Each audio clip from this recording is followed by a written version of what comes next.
Takže, a teraz nám Marko Čásar, taktiež študent vlastne Strednej odbornej školy hotelových služieb a obchodu na Podborovej, predstaví svoju prezentáciu Wellness Food and Beverage Contest Casargo 2013.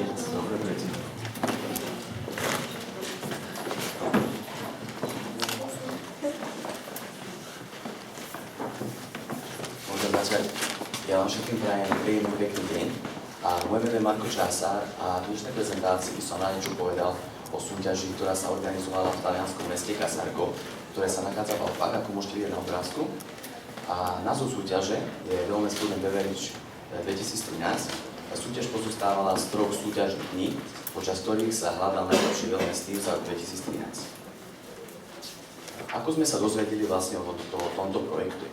O tomto projekte sme sa dozvedeli skrz projekt Uzeláš, ktorý tu už bol dneska spomenutý, kedy taliansky riaditeľ tejto strednej odbornej školy v Casargu navštívil našu školu, navštívil hotel Academy, kde vykonávame našu odbornú prax, taktiež navštívil hotel Crystal Bar.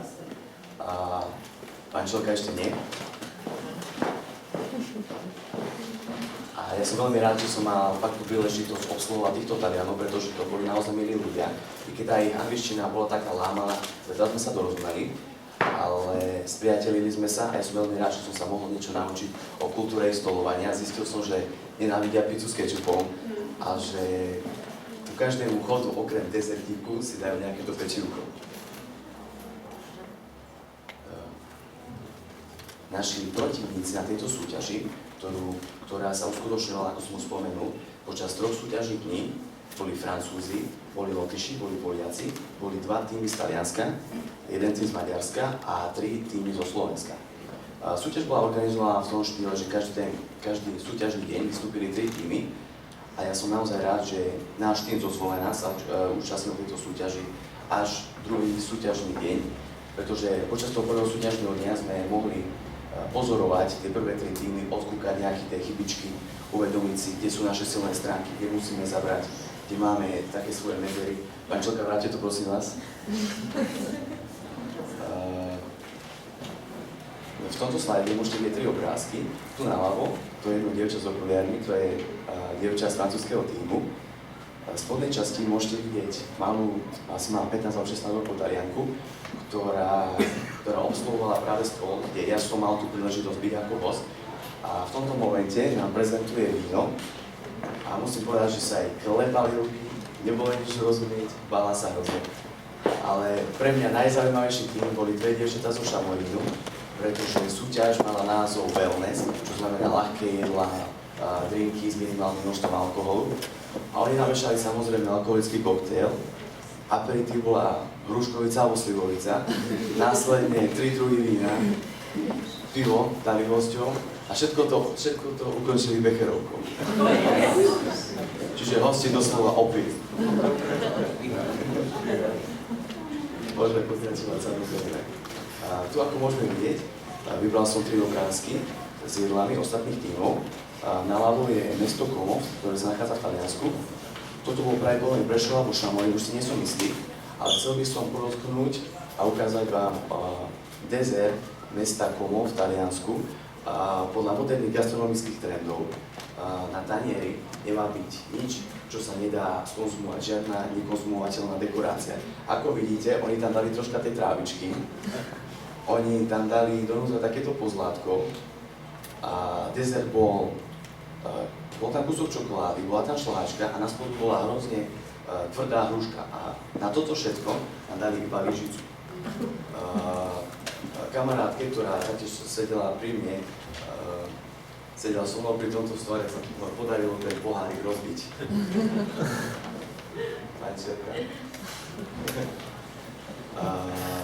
Všetko to bolo poňaté slávnostným stolovaním a slávnostné stolovanie taktiež zahŕňa prípravu slávnostnej tabule. Slávnostná tabula všetko musí byť uvedené, všetko musí pekne vyzerať. Tu môžeme vidieť, na spodku je slávnostná tabula mesta Šamorín. Tá sa samozrejme všetkým páčila, ale 2 vrchné tabuly. Naľavo je tabula mesta Como. Môžete vidieť, tomuto sa hovorí, že klubový tanier a býva to na stole počas celého toho stolovania a ukladajú sa na to ďalšie a ďalšie taniere. Taliani to nemali asi nejako vypočítané a všetky taniere z tohto klubového taniera odchádzali, tak to som povedal. A napravo boli Francúzi a všetci sme sa zhodli na tom, že tá tabula vyzerala ako nakar, ako pohrebná tabula. A ešte Talianky boli celé v čiernom, neusmievali sa. A môžeme pokračovať, pani Šopka. Jedným z hlavných tých kritérií hodnotenia tejto súťaži bolo prizvať trojchodové menu, čo mali za úlohu moji dvaja kamaráti z kuchyne. Všetko to začalo pred jedlom, rybacím duvom, zeleninovým tartárom. Teraz mi vypadlo, čo bolo pašne. To bolo paštanákovo cuketové pyre a mliečná pena. Ako hlavné jedlo sme pripravili zajaca na štýl sous-vide. Kto nevie, čo znamená sous-vide, aký je to spôsob, aká je to tepelná úprava, tak ingrediencia je zavakuovaná a následne sa varí v horúcej vode. Čiže tá ingrediencia si zachová svoje šťavy. Podávali sme to s keľovým pyre a raviolami plnenými koreňovou zeleninou a vinným džusom.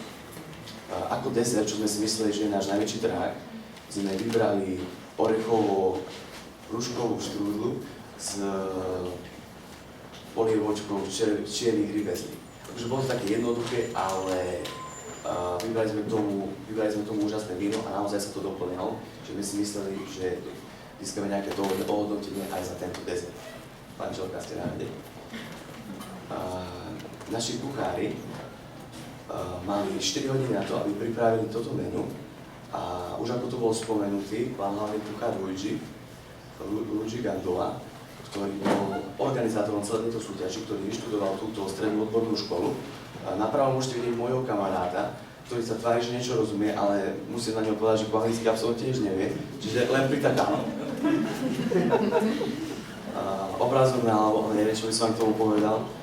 A na spodnom obrázku môžeme vidieť, ako kamarát vykosťuje zajaca, čo bolo ako naše hlavné jedlo. Naľavo môžete vidieť naše hlavné jedlo. Toto je ten zajačík. A musím povedať, že ako sme obsluhovali tých hostí, tak sme mali pri stole jednu zákazničku, ktorá všetko popapala, ale ten kus mesa, čo sme si mysleli, že náš najväčší trhák, to tam nechala. A ja sa pýtam, prečo, čo, ako? No ja zajčíka nejem. Ale keď som jej povedal, ako je to pripravené, troška som to obkecal, troška som sa pousmieval. Nie to spapala, asi prvýkrát spapala zajačíka. A na spodku, na spodnom obrázku môžete vidieť naše rybacie duo. Bola rybacie duo pozostávajúce z maslovej makrely a ostrej štámov. Také jednoduché, podávali sme tomu biele vínko. Následne, ako naši kamaráti pripravili toto štvorchodové menu, ja s mojím kamarátom, ktorý bol zároveň barman, sme mali za úlohu postarať sa o týchto našich hostí, náhodne vybratých porodcom Luigi Gandolom. Ale predtým, ako sme ich usadili, museli sme samozrejme prestrieť slavnostnú tabulu, ktorú môžete vidieť na dolnom obrázku. Mali sme na to asi pol hodinu. A ako bola slavnostná tabula nastretá, tak sme mohli privítať našich hostí. Usadili sme ich, povedali sme im, skade sme, čo sme si pre nich pripravili, čo ich dneska čaká, povedali sme im naše mená. Skade sme sa snažili tú dobrú atmosféru vytvárať hneď od začiatku. A všetko to začalo koktejlom, ktorý bol zároveň aj našim aperitívom.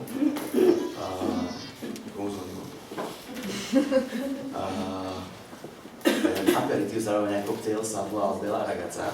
Po talianske je to pekné dievča. Díky. A bol to originál tým, ktorý vymyslel môj kamarát, v ktorom sme využili poznatky z molekulárnej gastronómie, pretože tento drink obsahoval penu, do ktorej sme museli pridať ingredienciu, ktorá sa volá lecitín. Tento lecitín, keď pridáte do určitých surovín, tak vás vznikne pena.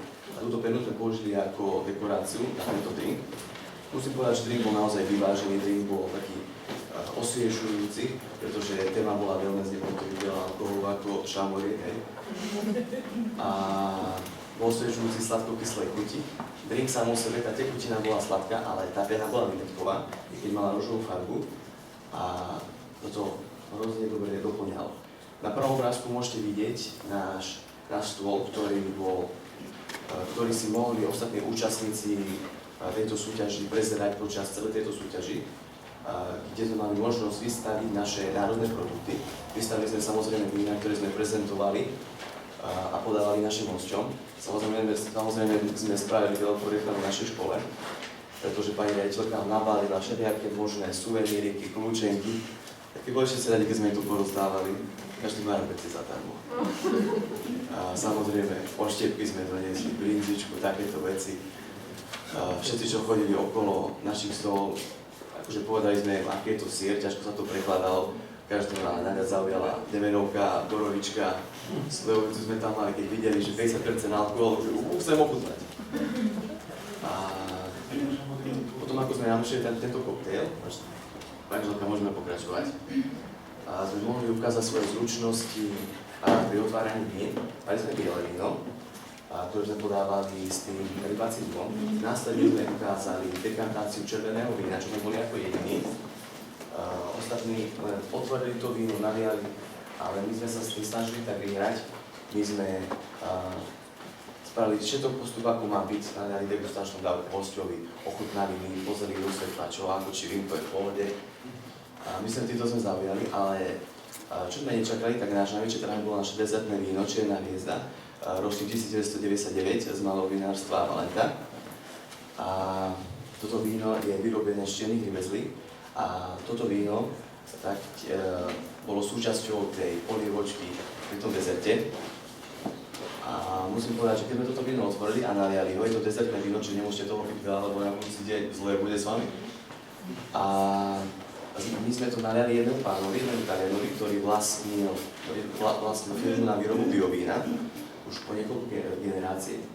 A jeho to víno hrozne zakočilo a my sme mali ešte jednu fľašku na tom stole na prezentáciu. A chcem spraviť takú dohodu, že my mu dáme naše vínko, ona dá teda jeho bioolej. Olivový olej, pani Laura. Všetko to skončilo takým gala večerom, na ktorých boli pozvatí rôzne významné osobnosti z daného regiónu. Taktiež veľa novinárov, naozaj veľa ľudí, ktorých sme počas týchto súťažných kníh vôbec nevideli. A bolo to robené takou formou, že sme mali štvorkodové menu a po každom tom chode nasledovalo vyhodnotenie v tej kategórii. A pani Čelka, ste na rade? A ako prvú cenu, ktorú nám udelili, bola cena za najlepšie hlavné jedlo, čo bol ten náš zajac, robený technológiou sous vide. A musím povedať, že toho sme fakt nečakali, akože bolo to zaujímavé, že máme sous vide, pretože sme prišli do Talianska a nikto nevedel, že čo to je zavakuovať surovinu a uvariť. Čiže týmto sme zaujali, len jediné, čo nám nevyšlo, to, alebo kuchárom, nie samozrejme, to nadekorovať na ten tanier. Čiže až to dobre to nevyzeralo, ale to jedlo bolo vyvážené a bolo inovatívne. Následne sme s kamarátom sa hrozne snažili, lebo s kamarátom máme záujem o tento daný odbor a vyhlasovali sa na prvé 3 miesta za najlepšiu obsluhu a bartending. Tretie miesto, druhé miesto, alebo sme si hovorili buď prvé miesto alebo nič. Vyhlásili nás, vyskočili sme, bežali sme na pódium a už mali si tých novinárov, naše 2 minútky slávy samozrejme. A následne, ako sme sa vrátili k našim kamarátom, vyhlasovali sa 3 prvé miesta za najlepší tím v kuchyni.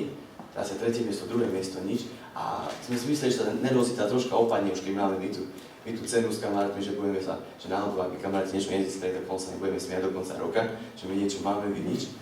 Ale nakoniec vyhlasili aj ich a boli sme hrozne radi, lebo už my sme mali niečo svoje, oni mali niečo svoje, dokázali sme si niečo. A už sme si mysleli, že získame aj ten najväčší pohár, na tom sme si robili chutky počas celej tej súťaži. Ale náš pán majster začal hovoriť, viete chlapci, máme akože tieto trofeje, ale asi to ostane v Taliansku, že je ten hlavný pohár. Vtedy sme začali byť smutní, vtedy sme už začali byť nervózni, kamarát sa hrozne klepal, tu nalevo tento vysmiatý. Hej, ďakujem pani Čelka. Ale vyhlásili nás, vyskočili sme, jediné čo si pamätám, ako kamarát vyskočil, začal mi hučať do ucha, Marko, my to máme. Vtedy som mal chuť mu jednu cez palpu, viete. Ale sme sa tam postavili a chceli od nás ešte príhovor a samozrejme nikomu sa nechcelo, všetci sa báli. Povedali, že Marko, príhovor daj ty. Ale vždy, keď máme nejaký príhovor alebo takéto niečo robiť, takže vždy budem nejakú blbosť. Tak ja som začal samozrejme ďakovať všetkým, ďakujem túto, ďakujem tamtým, pani učiteľke, pánu majstrom, organizátorom.